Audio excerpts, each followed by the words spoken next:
I got into computers for entirely all the wrong reasons, but I'm glad I did. Welcome to Billboard.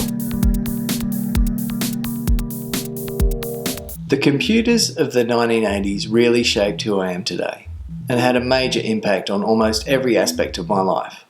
It all probably began with my love of calculators and digital watches. Yes, I still think digital watches are a pretty neat idea. As much as I loved my first digital watch, I recall it was pretty basic. My second one was a gift from my brother, and it played the Yellow Rose of Texas, and really obnoxiously loud for some reason. In fact, I still have one of my first digital watches, not quite as sophisticated as my best friend's Space Attacker's watch, but I still loved it. It was waterproof, and you could hear the alarm underwater from the other end of an Olympic swimming pool. True story. I loved how digital watches and calculators looked. I loved how functional they were, and I especially loved the 7-segment displays, which I scrutinised incredibly closely, staring with awe at how you could make any number out of the number 8. I loved telling people the difference between LCD and LED, both what the acronym stood for, as well as the technical differences, whether they wanted to know or not. But what I really loved about calculators is they could add, subtract, multiply and divide, and they could do that with incredibly large numbers in an instant, as long as you didn't go too far and end up with the mysterious letter E. Then, as the 80s progressed, I became very aware of computers and their increasing availability as a consumer device. But I was a kid and probably never actually used those words. We had a Tandy store, aka Radio Shack, in our local shopping centre. So as you can imagine, I was mesmerised by the TRS-80s on display. I know people may laugh, but I still think they are a damn fine looking computer today. They look so solid, so purposeful, so computery. I actually remember walking up and looking at the keyboard and thinking, wow, these things have letters as well as numbers. That's when it dawned on me. If you can type numerical maths problems into a calculator and get answers, then clearly you could type word-based problems into a computer and get answers. And by word-based problems, I meant things like, a train leaves Sydney travelling west at 60 km per hour. An hour later at 12 noon, another train leaves Sydney travelling east at 80 km per hour. When are the two trains the same distance from Sydney? God, I hated those things.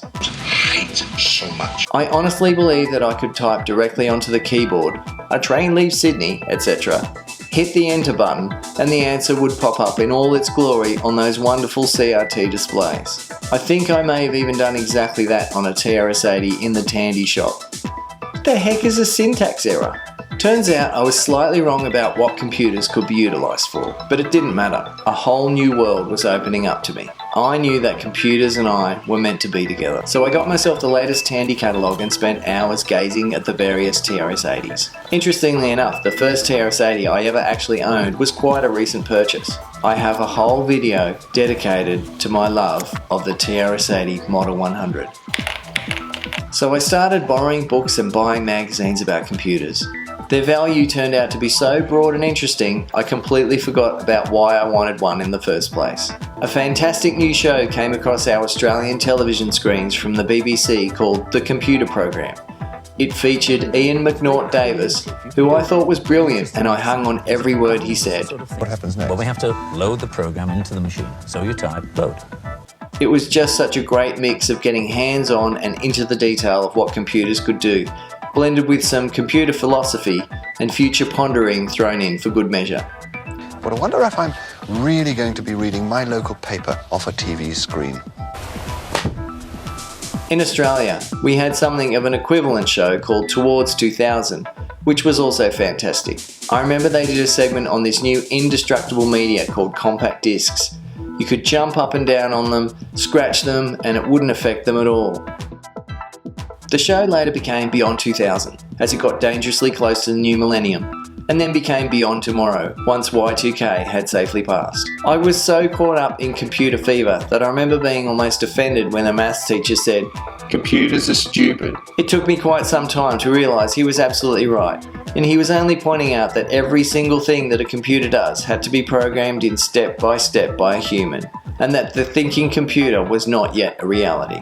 And of course, like-minded kids grouped together, and I found my friend group started to be of the nerd variety. I recall I was one of the first in my high school year to own a computer, aside from one of my friends whose mum had a TRS-80 that he wasn't allowed to use much. They had a program called Interlude, which we thought was really weird, and so we stuck to the Space Invaders clone. Of course, it wasn't long before computers started to permeate into every average Australian's home. And let's not get into the argument as to whether I had a gaming console or a computer or both or neither. It had a keyboard of sorts. It had a basic programming language cartridge. In the 80s, that was called a computer. Yes, I'm talking about the Dick Smith Wizard. And once again, I have a whole video on its impact on my life and probably my career. I urge you to watch it, but spoiler alert, I wrote a game and it was purchased and published in a book of programs. It also indirectly led to me working at Dick Smith Electronics for a couple of years. And a shout out to a guy called Shane who watched my video and sent me my very own copy of the book that my game was published in, which I'd managed to lose sometime in the last 30 years or so. See? Nice things can still happen on the internet. I learned to program my Dick Smith Wizard using only the reference manual, which was really just a list of all the available commands and their usage. It reminds me of the story of someone learning to drive a car from reading a book. Well, maybe not quite. I remember trying to shoehorn all kinds of code into my Dick Smith Wizard that were written for other machines with limited success. Sure, basic was basic, but every machine had its own way of doing things. If the code stuck to inputs and print statements and the occasional for loop, I could usually get them working. But if they had graphics, then even the Rosetta Stone wasn't going to help you. After I'd done the Dick Smith Wizard to death, I moved on to something a little more sophisticated. The ATEX 2000, and we will explore this further in my History of Computers Part 2, the Apple clone. Thanks for watching. If you liked the video, please press the thumbs up, and I'd also love you to subscribe. See you later. Roll.